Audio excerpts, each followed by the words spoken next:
உலகெங்கிலும் இருக்கும் பிகின் பக்தி நேயர்கள் அனைவருக்கும் வணக்கம். நான் உங்கள் ராம்ஜி.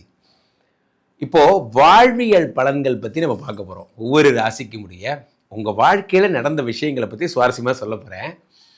இதுல உங்க வீட்டு பக்கத்து வீட்டில் எப்படி இருப்பாங்க, உங்க வீட்டில் ஃபேமிலியில் இருப்பாங்க, அந்த மாதிரிலாம் கால கண்ணாடின்னு வச்சுக்கோங்களேன். சார் குருஜி, என் வாழ்க்கையில் நடக்கிறது எனக்கே சொல்லி எனக்கு என்ன ஆக போகுதுன்னு நீங்கள் கேட்கலாம். ஆனால் இது ஒரு கனெக்டிவிட்டி.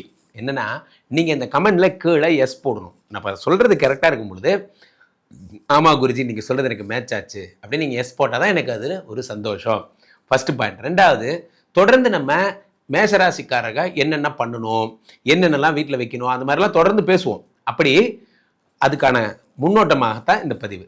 சரி, மேஷராசிக்காரங்கன்னா எப்படி இருப்பாங்க? பொதுவாகவே மேஷராசிக்காரங்கனாலே ஒரு பிராண்டு விரும்பிகள்னு வச்சுக்கோங்களேன். Samsung mobile, Samsung headphone, Samsung bluetooth எல்லாமே அந்த பிராண்டாகவே வச்சுருப்பாங்க. எல்லாமே ஒரு பிராண்டு தான். அவங்க ஒரு உள்ளாடை அணிஞ்சாக இருந்து வெளியாடை அணிகிற வரைக்கும் எல்லாமே பிராண்டாக தான் பயன்படுத்துவாங்க. சரி, மேஷத்துடன் மோதாதே, மேஷம்னா மோசம் என்றெல்லாம் சொல்லுவாங்க. பெரும்பாலும் மேஷராசிக்காரர்கள் யாரையாவது நம்பி ஏமாந்து போயிடுவாங்கங்க. இதெல்லாம் நம்ம சரி, இப்போ பாயிண்ட்டுக்குள்ளே வருவோம். இப்போ நான் சொல்கிறதெல்லாம் உங்களுக்கு மேட்ச் ஆச்சுன்னா கீழே எஸ்ன்னு போடுவீங்க. கரெக்டாக? மேஷராசிக்காரர்கள் வீட்டில் எப்பொழுதும் மழை வந்தால் வெள்ளம் வருங்க. உங்கள் வீட்டுக்குள்ளே தண்ணி வரும். அது நீங்கள் எங்கே இருந்தாலும் சரி. சார் நான் அமெரிக்கா 34வது மாடியில் இருக்கேன்னா சொல்லக்கூடாது. நான் சொல்கிறது நீங்கள் பிறந்து வளர்ந்த வீடுகளில் சொல்கிறேன். பெரும்பாலும் நீங்கள் ஒரு வீடு, நான் மாம்பழத்தில் தங்கியிருந்தேன் சார். அப்போல்லாம் பார்த்தீங்கன்னா வீட்டுக்குள்ளே தான் எப்பயும் மழை தண்ணி. அது என்னமோ மழை தண்ணி உங்களை தான் தேடி வரும். ரெண்டாவது, மேஷராசிக்காரர்கள் வீட்டில் வௌவால் கண்டிப்பாக வரும். வௌவால் அவருடைய பிறந்து வளர்ந்த வீட்டில் நீங்கள் எங்கே இருந்தாலும் உங்களை தேடி கண்டுபிடிச்சி வௌவால் வரும். சார் நான் தைரியமாக இதை சொல்கிறேன்னா அப்போ நீங்கள் கமெண்டில் அதுக்குரிய தைரியமாக அதனுடைய பதிவை சொல்லணும். வரலைன்னா வரலன்னு போடுங்க, வந்திருக்குன்னா வந்திருக்குன்னு போடுங்க. வௌவால் உங்களுக்கு வீட்டை தேடி வரும். காவல்துறை, இராணுவம், மருத்துவம், கெமிக்கல், வெடிமருந்து போன்ற அத்தனை விஷயமும் மேஷராசிக்காரர்களுக்கு அறிதான்.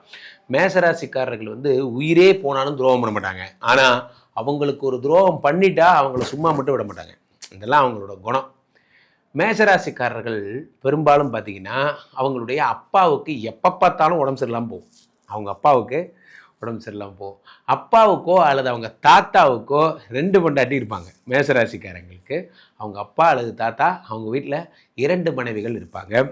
பெரும்பாலும் அவங்க அப்பா கூட பிறந்தவங்க கோமதி அல்லது லக்ஷ்மி இந்த பெயர் கொண்டவங்க கண்டிப்பாக இருப்பாங்க.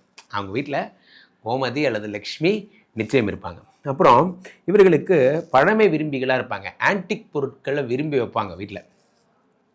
சார் இது என்ன தெரியுமா, ராஜராஜ சோழன் பயன்படுத்தியது, அது மாதிரிலாம் நான் ஒரு ஜூவில் பார்த்தேன் வாங்கினேன், நான் அங்கே பார்த்தேன் இங்கே வாங்கினேன், இந்த மாதிரிலாம் ஆசையாக வாங்கி வாங்கி வச்சுப்பாங்க. பழமை விரும்பிகள்னு பேர் இவர்கள்.